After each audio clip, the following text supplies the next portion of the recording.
In today's video, I'm going to teach you how to duplicate variables across files in Figma. Duplicating variables is a very handy feature in Figma, especially when you need to maintain consistency across multiple projects or files. It can save you tons of time and ensure all your designs align perfectly by using common elements. So let's dive right into it and make it a straightforward process. To begin, you'll want to open Figma. If you haven't already logged in, go ahead and click on the login button. Once you've entered your credentials, you'll land on the Figma homepage. That's your central hub where all your projects and files are neatly organized. From here, let's navigate to the top left corner and click on the Design tab. This is the space where all the magic happens.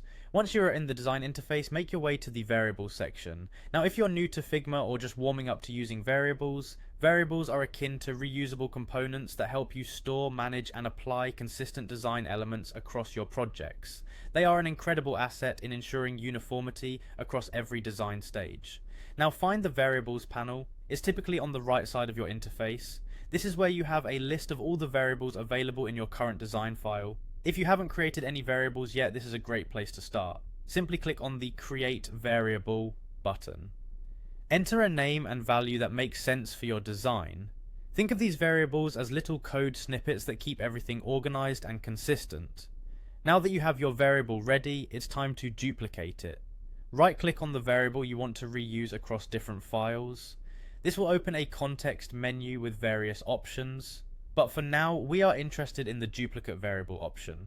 Click on that option, and just like magic, you've created a duplicate of your variable. This duplicate can now be adjusted and tailored within the same file, or even better, be moved to another project file under your account.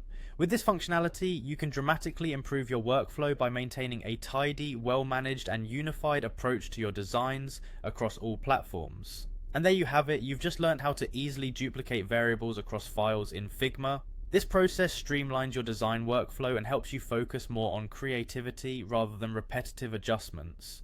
Spend some time experimenting with variable duplicates and implement them in your next project for a much more efficient and cohesive design process. Happy designing, and I'll see you in the next tutorial.